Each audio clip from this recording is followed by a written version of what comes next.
welcome back to another episode of the Dunces podcast here with Isandro. What's good, Isandro? How you doing tonight, my man? What's going on? Excited. We are very excited, aren't we? We are back officially. This is our second video in the last week or so, I would say. I mean, the last time we did this was right after the draft. Well, technically, the draft was still occurring, but we were doing it around that time. During the Um, draft. and we still plan on doing one potentially tomorrow, depending on some of the names that are mentioned throughout free agency. Jalen Brunson's name is being thrown out there. Bradley Beal just opted out. A lot of names that we could definitely talk about. I mean, tomorrow. But as of right now, we have a trade alert. Isandro, I'm gonna give you the details now. Dejounte Murray has officially been traded to the Atlanta Hawks for Danilo Gallinari, a 2025 and 2027 first round pick from Atlanta, unprotected. And they also get a 2023 first round pick via Charlotte, which I believe is a pick swap. Or no, they have a pick swap the year after, I believe in 2024. So they have a lot of draft capital from this. It's roughly around three, potentially four first round picks going to the San Antonio Spurs way. Dejounte Murray is around 25, 26 years old, entering the prime of his career. Also, about to get a really big payday soon. And the Hawks just get a versatile player, not really good offensively when it comes to shooting, but is a great playmaker, a solid inside the arc scorer, and can play tremendous defense on any player on the opposing team and will alleviate a lot of pressure for Trae Young. So, based on everything that I just mentioned, who do you think won this trade, Isandro? Is it Atlanta or is it San Antonio? Um, can I say it's a win-win for now? Explain I to me why. I think because, and we were talking about this before, you and me, I felt as though the Spurs' ceiling was very low and that they like DeJounte was he said earlier he's 25, he's about to hit the prime of his life, and they haven't even it felt like the rebuild hasn't really even gotten off the ground, you know? It was only this season that DeJounte like really broke out and he's been in the league for so long, so it just felt like something needed to change. They needed to go all in and surround him with stuff or just scrap it, and they chose the latter. And I think that they did the right thing. Um, they went about it the right way. Because we saw with Portland, and we see with other teams like they're like, oh, like we're gonna make some moves, whatever, and then they'll trade CJ for like what did they trade CJ for? Like they got rid Yeah, of it was like certain Josh players, and it was like Hart and stuff like it was that. like Yeah, but San Antonio, they were able to get unprotected picks and a pick swap. So if you're doing the rebuild, they're doing it right, in my opinion. And for the Hawks, I think a backcourt, albeit two ball dominant guards, a backcourt of a player who is amazing offensively but trash defensively, and a player who is not that great offensively but amazing defensively. It just feels very balances yin out. yang. Yeah, Yeah, it feels kind of perfect. We have to see because of, like I said, the ball dominant nature of both of these guys. yeah. But I think it's good for the Hawks as well. I think it's good for the Hawks, and I just say they're winners for now because um, they were just in the Eastern Conference Finals, not this past season, but a season prior, with Kevin Herter and Trae Young as your starting backcourt, or Bogdanovich and Trae Young as your starting backcourt, and still putting up a fight against Milwaukee, the eventual champs, right? Now, of course, a lot has changed since then, um, and not changes in like the roster itself because for a while there it was the same exact team that just folded last season. It's just the chemistry wasn't there between Trey and John Collins. Still might not be there. Best believe I still think that they're a few more moves away from really contending or just trying out something different with that team.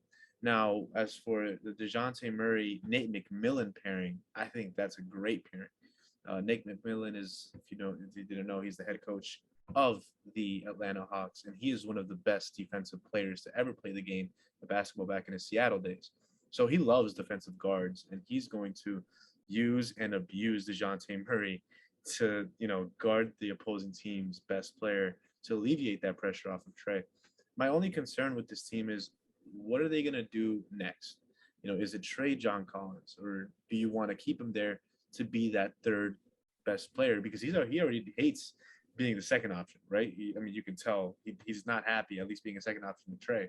So would he be okay being a third option with Dejounte, right? Or do you trade him away, keep Clint? But Clint has also not been that good defensively after his injury. So what's next to really build this roster? Because in the playoffs, in the playoffs, it's a half court game. You want the ball. Who do you want the ball in? The ball to be in. Like, do you want it to be with Trey? Do you want it with Dejounte? Obviously you want it to be with in Trey's hands because he's going to be shooting the lights out. But defense really hones in on 3-point shooting in the playoffs. And we saw that this past season with Trey Young just absolutely getting demolished by Miami, right? So do you want it in Dejounte, who can't really shoot? Teams are going to leave him open. What exactly, how can you figure out that roster construction? However, for San Antonio's side, I think it's a good trade because you get those picks unprotected. You see, when I initially saw the trade, I just saw first-round picks. I assumed, because it's unprecedented to see unprotected first-round picks going the other way, but it's what the San Antonio Spurs got, and like you said, they're doing a rebuild and they're doing it correctly. But again, I'm gonna give the Hawks a win for now, but I'm anticipating more moves. If it's not John Collins, then definitely Clint Capella, and possibly even Bogdanovich. I mean, who knows what him and Herter are gonna do off the bench together? I don't think it's gonna work out if they already have DeAndre Hunter. So I'm assuming more moves are gonna be made by the Atlanta Hawks front office, but what other move can they make to be known as a legitimate threat? Do you have anything in mind? Is DeAndre Ayton in play? Is Rudy Gobert's trade still available? Like, what do you think could potentially help them Um, out? I have a question real quick though. Onyeka Okongwu, he's developing nicely. Is he a traditional big? Is he like just a He's regular? 6'9". He's versatile. He's small, kind of small ball, but he can't really space. He's just kind of like a Robert Williams kind of guy. Kind of like Robert. I mean, I could say he could shoot. I mean, he can't shoot consistently, but he's a way better shooter than Bob Williams. But yeah, he's like a versatile player, Oh, like a Bob okay. Williams, you could say. Like we'll say like a 34, 35, right? Because I feel like with him developing and he took a leap this season, I mean, it's expected. I really think that the move besides John Collins could be Clint Capella to try to see where something happens because you can't have DeJounte who can't space and a big and another big who really is kind of inconsistent spacing. So you might want to get a little more spacing in the big position, nothing too crazy. Um, so I don't think that Rudy Gobert before the DeJounte trade, it would have been fine, but now Rudy Gobert kind of feels like it's out of the question now, in my opinion. Okay. Yeah, no, I could see that. I could see them potentially trading, or looking to trade for a player like Miles Turner, a player that can not only block shots and really help them defensively, but can space the floor, hit that open corner shot, even top of the key. Like he's Yeah, a solid shooter. So yeah, I he could see doesn't them have to going be for something like crazy. that. He just has to be not Clint Capella. He has to be solid, really, And Clint Capella, as solid as he somewhat is sometimes, you can tell that He Achilles he took a injury, he took it a dip this really, season. Was it the Achilles injury? yeah, he's just a step slower, right? He probably needed surgery sooner rather than later. He got it too late at that point. But for right now, I give the Hawks an A on the trade, and frankly, I'm with you. I think it's a win-win. I give the Spurs an A because they're both going separate directions, and yet I believe they're both really happy in the directions that they're going in. The Hawks, in this case, making a move like this, and the Spurs just understanding that that was their ceiling, a play-in tournament game, and now they gotta develop these guys, Josh Primo, Keldon Johnson, and a bunch of these other cats. Hmm. So it's really exciting to see what they got.